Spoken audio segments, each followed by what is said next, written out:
அனைவருக்கும் வணக்கம். ஒரு கிறிஸ்தவ ஆயர், பேராயர்.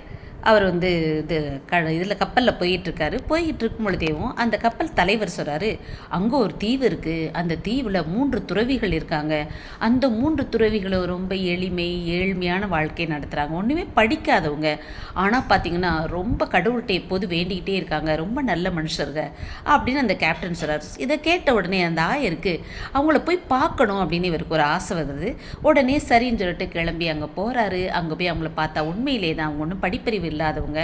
ஆனால் பார்த்திங்கன்னா ரொம்ப உலகத்தை விட்டு ஒதுங்கி தனியான இடத்துல கடவுளுக்கு மட்டுமே தங்களோட வாழ்க்கையை அர்ப்பணித்து அப்படி ஜெபம் செஞ்சுட்டு இருக்காங்க.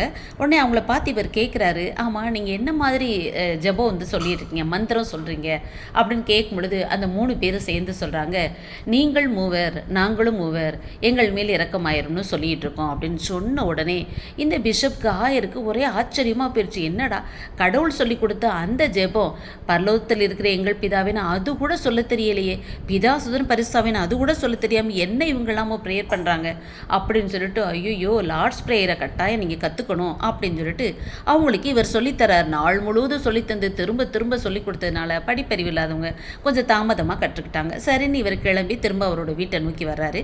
அந்த சமயத்தில் பார்த்தா திடீர்னு ஒரு ஒளி அப்படியே கடல் மேலே, கடல் தண்ணீரில் 3 பேர் நடந்து வந்துகிட்டு இருக்காங்க. என்னன்னு பார்த்தா, ஐயோ ஆண்டவரே நாங்கள் மறந்துட்டோம், நீங்கள் சொல்லி கொடுத்த அந்த ஜெபத்தை இன்னொரு முறை சொல்லி கொடுங்க அப்படின்னு கேட்குறாங்க. கேட்ட உடனே இவருக்கு என்ன சொல்கிறதே தெரியலை.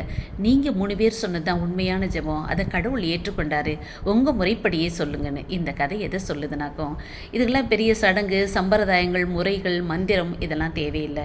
கடவுள் மேலே உண்மையான அன்பும் நம்பிக்கையும், அசைக்க முடியாத நம்பிக்கையும், மற்றவங்கள்ட்ட அன்போடையும் அமைதியோடையும் இருந்தாலே அதுவே பெரிய ஜெபந்தான் அப்படின்னு சொல்கிறது தான் இந்த கதை காட்டுது.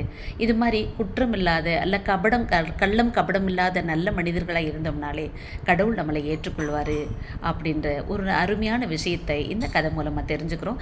இது லியோ டால்ஸ்டாய் அவர்களின் 3 ஹெர்மிட்ஸ் என்ற சிறுகதை. உங்களுக்கு இந்த போல கதைகள் இன்னும் பிடிச்சிருந்தா சொல்லுங்கள். உங்களை இதை பற்றி கமெண்ட் செக்ஷனில் மறக்காமல் சொல்லுங்கள். தேங்க்யூ.